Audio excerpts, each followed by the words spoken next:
He's Howard Eibach, a former copywriter and creative director, and the author of 2 books on the creative brief. And he's Henry Gomez, an ad agency strategist with 25 years of experience. And together, we're the Brief Brothers, having an ongoing conversation about creative briefs, briefing, and advertising. We're back, Henry, and I've got a subject for us today that I think we'll find interesting, fascinating, maybe a little upsetting. But it's the idea that I've discovered when I'm done my training for the workshops on creative brief writing, and I ask people how many rounds of creative they usually require before they get to an idea that they like. And on more than one occasion, I've had some of the folks stop me as I'm asking this question and saying, well, wait a minute. We just automatically build in 4 or 5 or 6 rounds because we know we're not going to get what we want in the first round. And then I kind of do it's like a double take, and I say, well, that to me sounds like craziness. It's like insanity. You're building, you're expecting, you're doing the same thing over and over again, expecting different results, and you're not getting them. If your creative brief is lacking in clarity and inspiration, of course you're not going to get what you want. Now, I never say that you can get what you want in your first round. In my experience, sometimes a brilliant idea has been presented in the first round, but we didn't recognize it until the second or third iteration of creative. But it usually takes 2 or 3 rounds to get to what we want. But when I hear that they're expecting 4 or 5 or 6 rounds, to me that says something's broken. What is your take on this? Agreed. I think this somewhat gets to the nature of a lot of brands, which is that their core competency isn't necessarily in marketing, right? They're not consumer oriented. They don't have a clear marketing focus. A lot of legacy companies, right, that became brands because they were popular products, their core competency might be in product design or engineering or sales, right? And not necessarily in marketing. And so what you end up having is these bloated bureaucratic organizations, and usually briefs are created by consensus, which means it's the catch-all 7-page brief, and really the brief is supposed to narrow the field, right? So that the creatives are working in one specific area. But when you have a 7-page brief that's a catch-all, basically what you're saying is anything goes, and we'll tell you what we like it when we see it. And so it just becomes a trial and error game. And that is, of course, extremely inefficient. It's not and we've talked about this, frustrating to the people that are responsible for creating the work. The amount of morale that this saps from a creative organization of going back to the drawing board and getting rejected and going back to the drawing board. And it could all easily be avoided if at the top of the marketing organization was someone with a clear vision who was training the subordinates how to write briefs. So I had a refreshing quote from a client last week who said, we need to get better at writing briefs. And she said that newly in working for this particular client, and she's somebody at a level that can actually instigate this change within the organization. So certainly there's an appetite when there's real marketers at the helm. It's just a fact of life in corporate America today that, a lot of times you have people in marketing roles that don't have marketing backgrounds. They are coming out of different parts of the organization, R&D, sales, operations, whatever it is, and they're coming into marketing, and they're really kind of learning as they go. And some of them are humble enough to say, I'm not a marketer, I need to learn, and they go and they get the tools. And some of them just think that marketing is something anybody can do without any particular preparation. And I don't think that's the case. Well, I agree. This is really an example of planning for failure. And that's the last thing you want. When you don't devote the amount of time you need to becoming clear about your brand, this is a failure. If you want to look at it in the big picture, it's a failure of brand clarity. If the higher ups can't articulate what it is that we're trying to achieve, How does that make it possible to write a creative brief?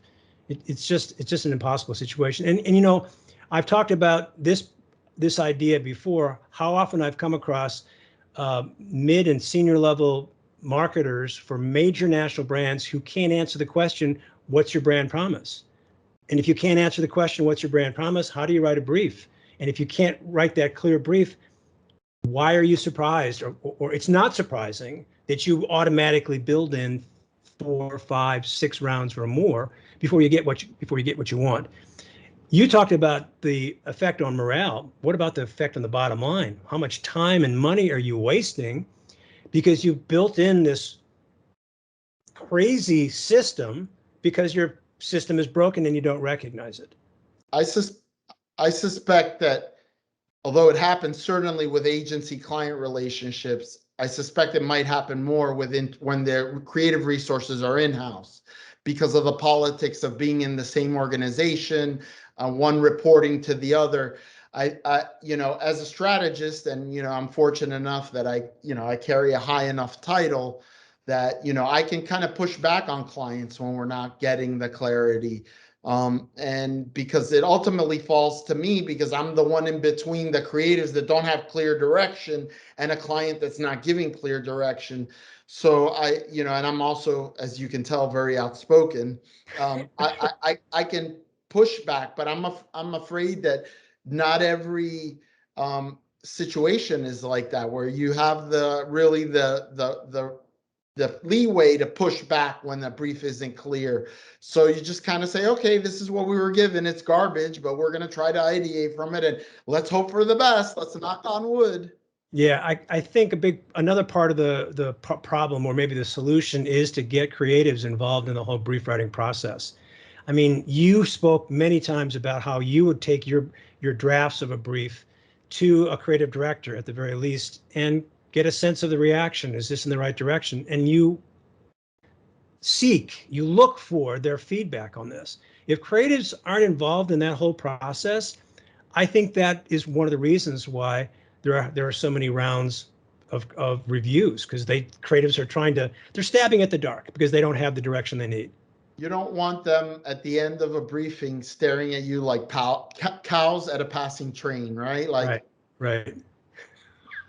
No, that's dangerous. That's dangerous. all All right, right, Howard, good stuff. good stuff, Henry.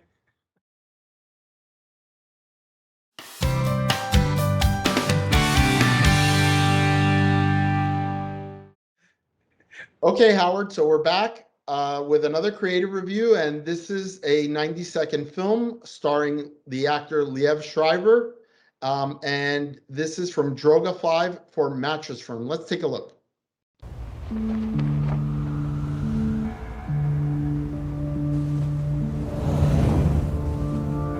We've got a problem, America. Junk sleep. It's what you get from a bed that isn't right for you. Keep calling Kevin Keith junk sleep. Left your laptop on the bus? Junk sleep. Can't straight think? Slunk cheap. Junk sleep puts bags under your eyes. Junk sleep makes you forget the one thing your boss said not to forget. But knock, knock. Who's there? Junk sleep.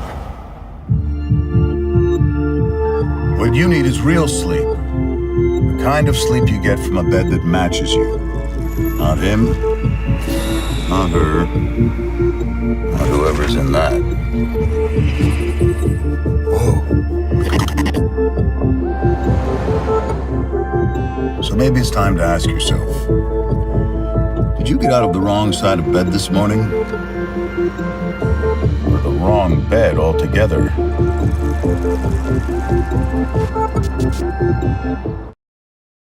Okay, Howard, so 90-second film, what do you think?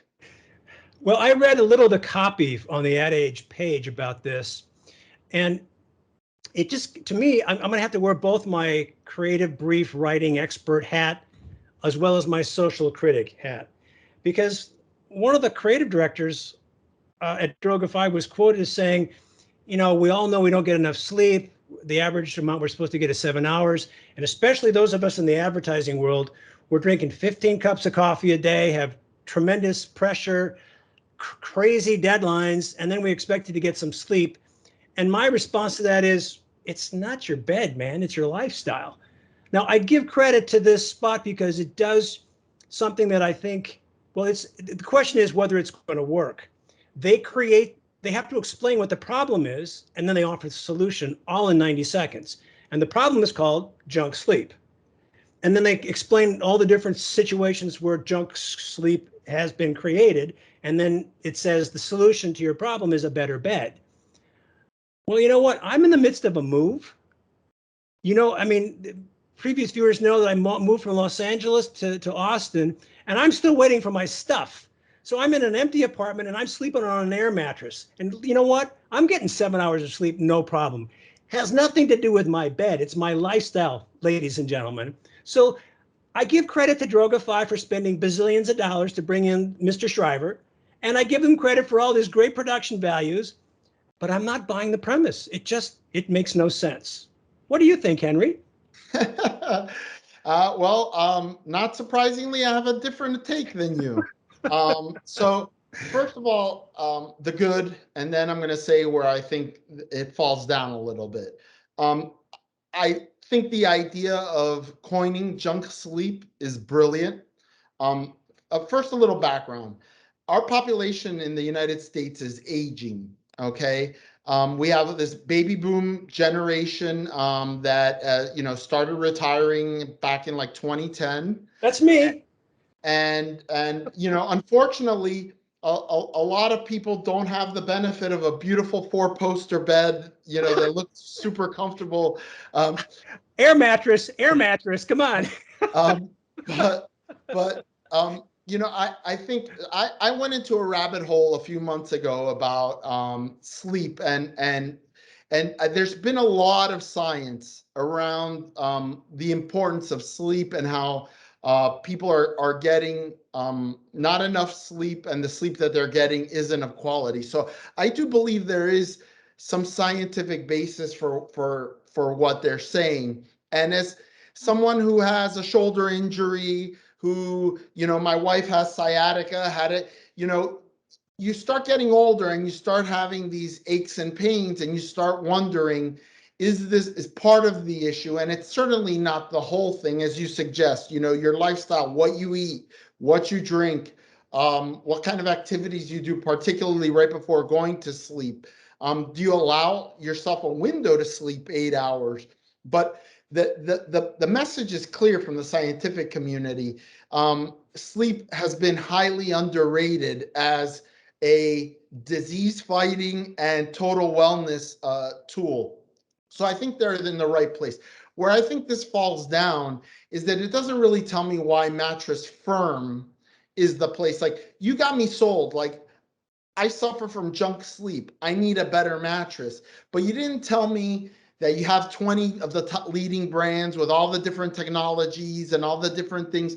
Like, you kind of just left that to my imagination, like why I would choose you over buying a mattress direct from one of the many mattress companies that's, I think the proof of that there's this phenomenon going on is that there's a mattress store on every corner nowadays. It seems like they're everywhere. Right.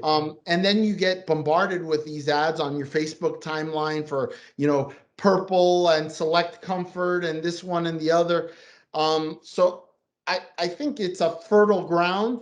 I don't think they tied the knot at the end and put a bow on it on why Mattress Firm, and I'm not necessarily looking for a rational answer, but there should be some reason that Mattress Firm is that my next choice when I make this discovery that, yeah, maybe what I'm suffering from is junk sleep. I mean, you bring a good point up here, Henry, and I don't have an answer to the question I'm going to ask right now. Is Mattress Firm a seller of specific mattresses, or do they sell all the brands of mattresses? Is it a retail outlet?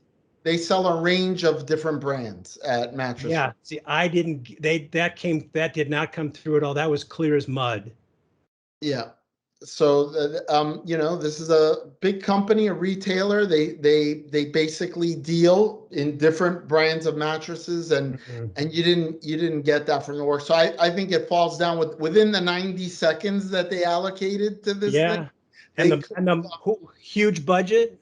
they could have paid off a little less of the metaphors and a little more of the advantage of mattress firm. And again, I'm not saying go fully for a rational approach. I think you hit me emotionally early on with this idea of junk sleep, Yeah. but then give me a reason, some sort of reason to believe that you're going to have that solution better than the next um, retailer that sells multiple lines of mattresses. Well, I'm so exhausted from this whole episode, Henry. I'm going to climb onto that four-poster and take a nap. Good stuff. Good stuff, Henry. Sweet dreams, Howard. Okay. He's Henry Gomez. And he's Howard Eibach, and together we're the Brief Brothers. Till next time. Bye-bye.